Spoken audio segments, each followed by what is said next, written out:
the safety with the evacuation distance that we have. Should it be one of the larger lines, again, yet to be determined, we're still trying to pinpoint the leak. We have a radius that we believe it's in, and they believe it's in, then that evacuation radius would expand. Worst case scenario, that evacuation radius would expand to a quarter mile of where they believe the leak is.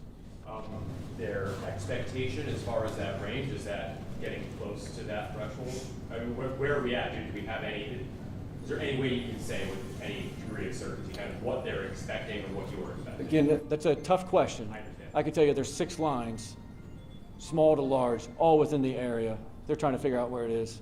When we figure out what line it is, then that evacuation can grow or shrink. Yes, ma'am. Can the cause for this fire and the explosion that people have heard be already related to the leak, or is that something you're still investigating and looking into? Absolutely 100% under investigation. Right now, Fairfax County Fire and Rescue Fire Marshal's Office is on scene. They maintain an investigative and evidence protection presence at the site, as well as the NTSB. So completely under investigation. Sir. And I spoke with a woman on Buggywick Road, and she was just told this morning that she needed to evacuate. Are you guys already expanding evacuations? We are not expanding the scope or the radius that we identified yesterday afternoon. It may be that we just didn't catch her on the communique. Chief, how many additional homes are at risk of needing evacuation? You said it could expand to that quarter-mile radius. How many additional homes are potentially at risk, and should people be prepared to leave at a moment's notice? Excellent questions. That quarter-mile radius would expand it to about 100 additional homes. Again, we're not saying that that's the case yet. If that were to be the case, our goal is to provide 3 to 4 hours notice to those residents, notifying them through the blog, reverse 911, the text messages. It would not, knocking on doors and evacuating people is an emergency response. We would try and give them as much notice as possible and then follow up with knocking on the door and making face-to-face contact. Great question. And all of that, again, is dependent on finding the leak first. It is speculative, absolutely. It all depends on which line is leaking, yes, sir, and where. When you say 46 evacuated, 82 with no gas, is the 82 in addition to the 46, or does that include the 46? Includes the 46 total. And is Williams also digging? Williams is not actively digging. Why not? I think it's a process of elimination, going through the lines which are layered, crisscross, so you can't have multiple utilities digging in the same area at the same time. And that's about as much as I can say why they work together to figure out whose line and where it may be. And to be clear, everyone's cooperating? 100%. We are transitioning to a very supportive role to both utility companies and the NTSB. Our primary responsibility is making sure the community is safe, but we are supporting both utility companies and the NTSB. And the utility companies are speaking, they're talking with each other. See if that's your question. I guess it's a common in that situation to have one, and do they work that out themselves? Does the county work with them? Hey, who's going to dig? Who's going to start? This process? No, that's an excellent question. So there's both state and federal agencies that have oversight and help facilitate those conversations. Again, everybody is very cooperative. I don't expect that to ever change. But you have the SCC within the state of Virginia who has multiple reps on scene. You also have PHMSA, which is Petroleum Hazmat Safety Advisory. That's a federal agency. They're on scene as well with multiple representatives, and they both, depending on which lines, where, they both have some facilitation in those conversations in the process.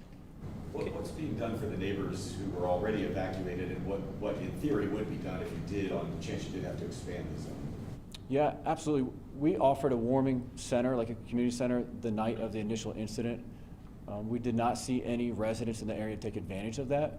It seems largely that people have found either hotels, friends, or family to stay with.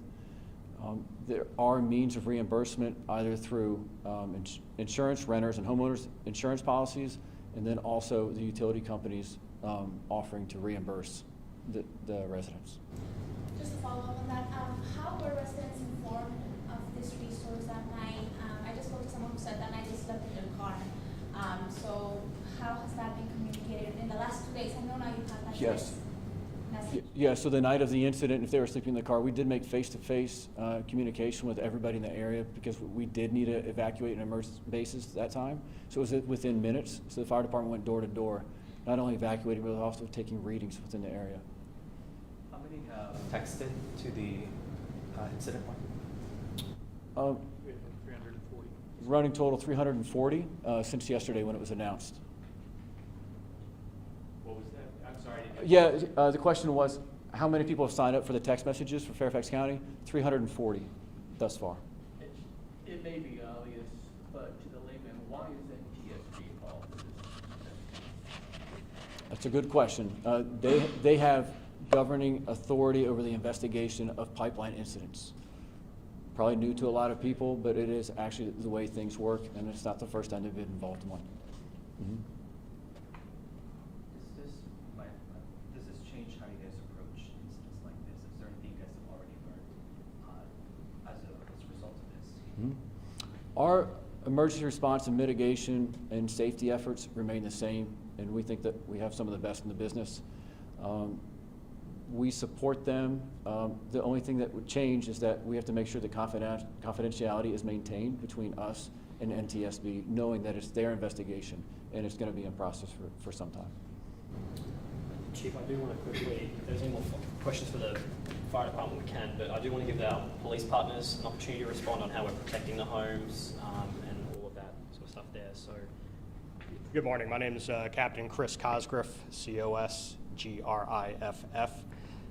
The police department was on scene within several minutes of this incident, has remained there with an increased presence since the initial call for service came out.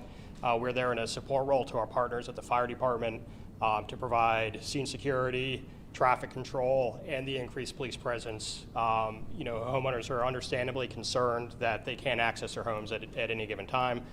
So we do have officers in the area patrolling and at fixed posts around the area, keeping non-residents out and ensuring the safety of the homes. Could any of us go to the scene? Being blocked? You can get into the public areas outside the scene, just as, anyone can go to the public areas, but inside the scene, the general public, other than homeowners who are in the act of obtaining something out of their homes, can't go inside the perimeter. Thank you. we will work on coordinating a media staging zone for you guys there as well. So we'll get that to you at the end.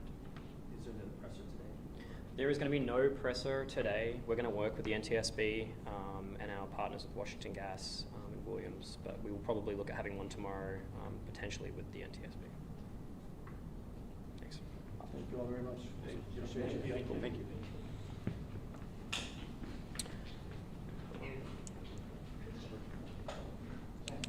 James, do you have a second?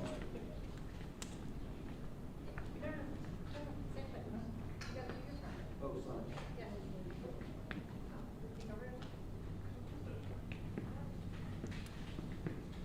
Anything else?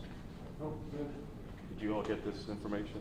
Please. No, I think we're good. Yeah. Thank you, sir. Thank you. We do have an area similar to the same location you guys were at yesterday. It's got, yellow fire line type tape around. Sure. Should give you a good vantage point to move your safe there. At any point, can we get an escort to be able to be at the front of the house? Press for the credentials. video? Not yet. Yeah.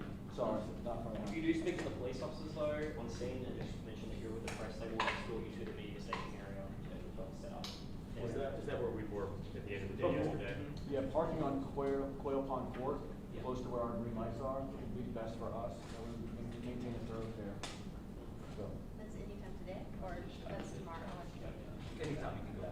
Yeah, absolutely. It's set up now. Oh, Yeah, okay. we want to make sure you guys have as much footage opportunities as possible. And then just keep an eye on our X for the next presser.